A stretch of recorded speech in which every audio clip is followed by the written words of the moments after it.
So why don't you introduce yourself, Imelda, how you found the US BTS ARMY, and if you can give a brief overview of your talk today, Method to the Madness, it would be great. Okay, so my name is Imelda Ibarra. I'm 29. I live in Los Angeles, California, and I founded one of the many BTS fan bases that are currently up. Mine specifically is US BTS ARMY, and it was started April of 2014, so we're going on our fifth year. I can't do math right now, but yeah. Yeah, I mean, my presentation today is just basically going to go into an in-depth look of, you know, the K-pop phenomenon, specifically BTS, and how fans have become a crucial part of spreading, you know, K-pop and BTS's work and message. So, yeah, that's pretty much it. Good. And yourself? And so my name is Kyung Kim, and I've been a professor at UC Irvine for the past 22 years. I became interested in Korean popular culture because I've been working on Korean cinema for years. And cinema has an odd relationship with popular culture. Yes, it is part of popular culture, but also it is somewhat, you know, non-popular culture from time to time because it, you know, dwells in art, you know, films. And I thought it was interesting when I first started teaching Korean cinema. You know, it was very small, and Korean literature, and you know, introduction to Korean culture classes of that sort.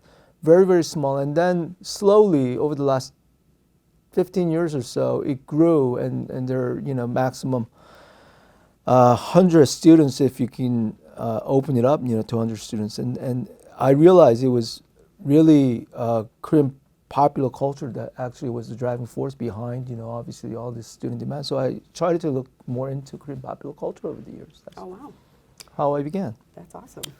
So the next question, I guess, is both to do with the advent of technology and electronic communication, particularly social media, and how has that affected the spread and reach of K-pop around the world? And what role does ARMY play in that spread? Social media has definitely played a big role in spreading K-pop. It's made content so much more, you know, readily available for people who, from all parts of the world, who just have any kind of, you know, internet connection.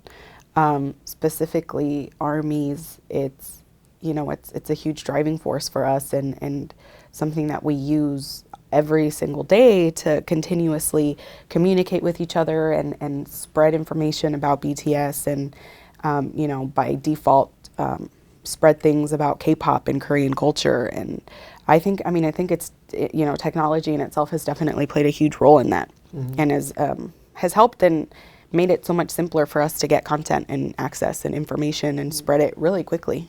Yeah, I mean, I talked earlier about, you know, Seo being one of the founding father of, you know, K-pop, and fandom started around Seo through social media. I mean, early forms of social media. This was before, you know, Facebook, Twitter, and those things. But certainly they had Cheolya and, you know, PC Bang, you know, at the time, and chat rooms. Yeah, the early forms of it, you know, around the early 90s and mid 90s, they were just coming out. And it was important because they were given access to information, concert, tour material, new songs, before the media got it. So Seo understood, okay, we can directly communicate with the fans through social media and bypass, obviously, the traditional conventional route, which was at the time, you know, radio and television, basically. Those are the only medium you can actually get to. And if you boycott, which they were doing actually frequently at the time, if you boycott, you know, broadcasting companies, you can't really announce new songs or concert information. So that was very important at that particular point, and remained to be important, you know, obviously in the last 25 years or beyond. Yeah, absolutely. Globalization, how globalization has made an impact on K-pop and Korean society. How about the impacts on American society? I mean, on this one, I can't necessarily speak too much on how it's, you know, how globalization has impacted Korean society. just because it's, I'm not a Korean person, so I can't necessarily speak on that aspect of it. But I mean, I've definitely seen the impacts on American society, with K-pop becoming more predominantly, becoming more popular in the US.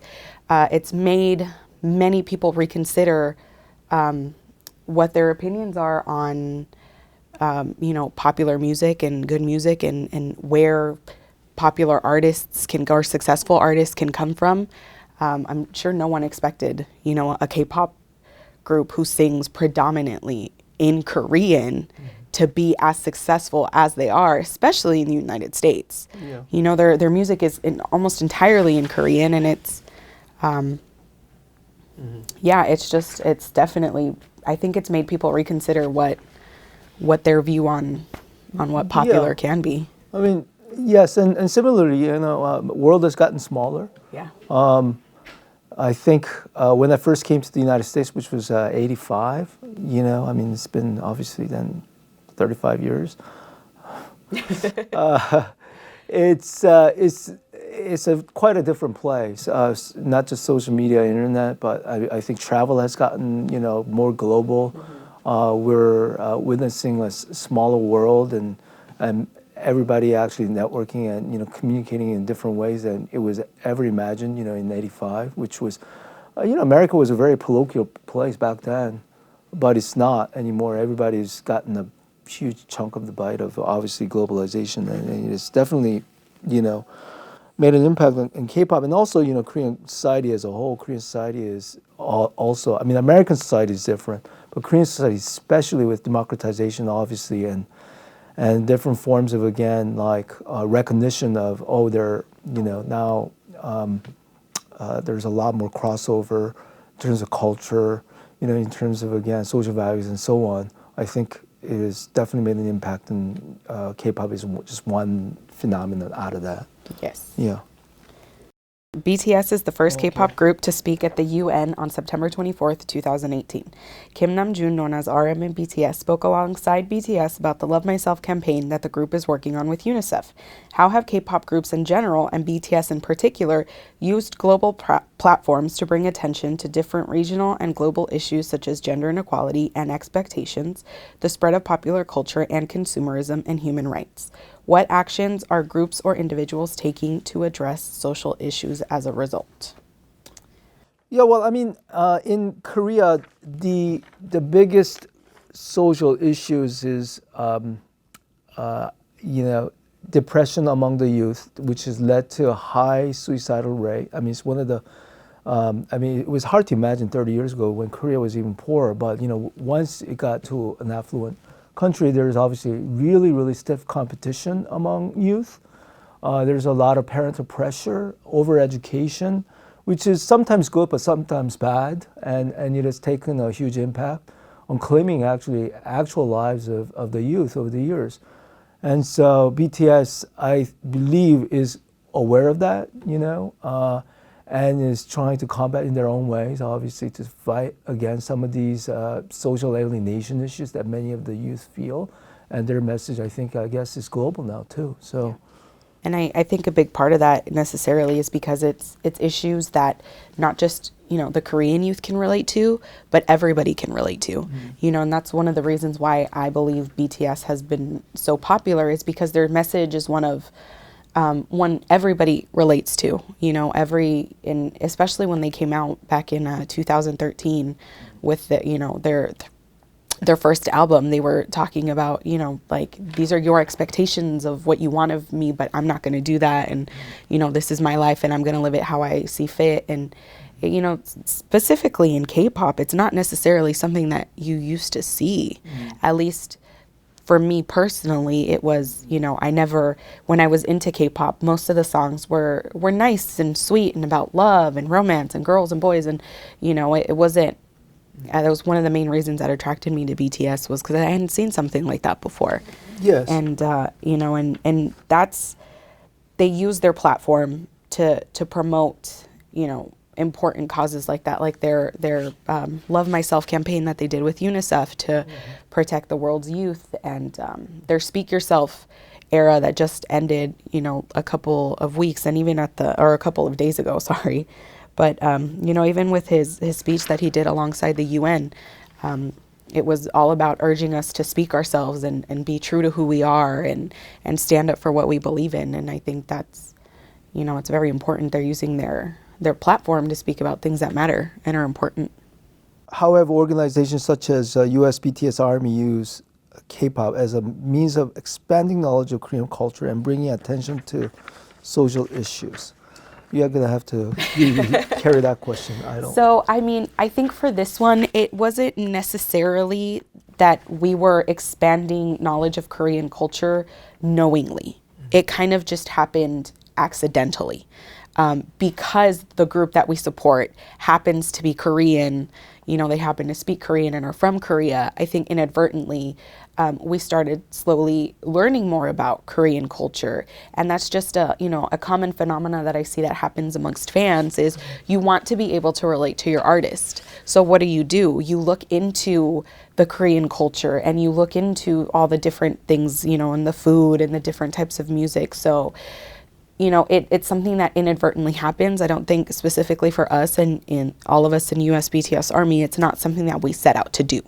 We just set out to support our group and hey, here's all of this information on BTS. And, slowly, just because of where they're from and who they are, it kind of just, it happened that way. Mm-hmm.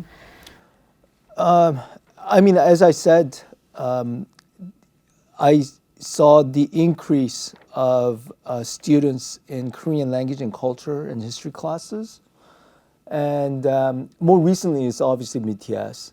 Before, it was obviously HOT, Big Bang, Shiny, those kind of groups that actually generated interest among non-Korean heritage students. So we know that it's taken a huge impact. Yes, our first entryway to Korea was through, Big Bang. But now it's opened my door to more things that are Korea related. So I know it's definitely there.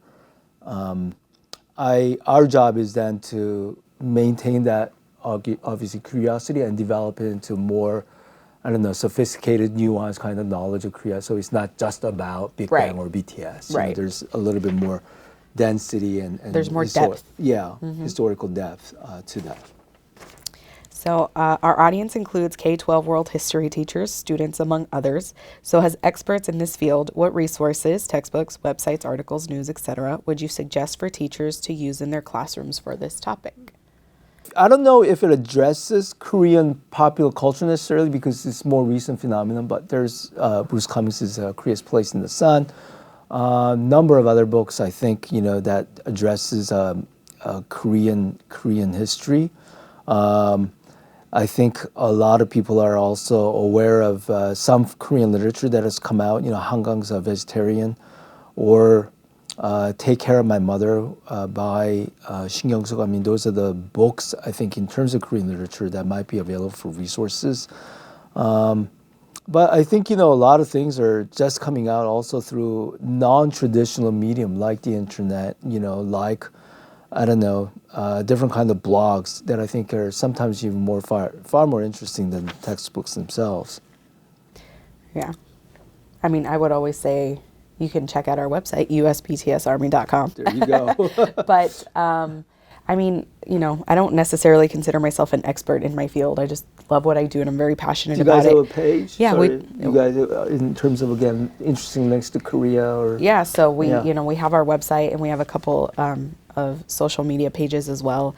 And it more or less is just, it's all about BTS. But there's always, especially now, there's always really great articles and news sources coming out online. I would just say, take everything you do read with a grain of salt because it's not always accurate. Well, thank you, Imelda, for this wonderful dialogue. It was great to get to know you. Thank you. I actually learned an awful lot from your presentation, so thank you.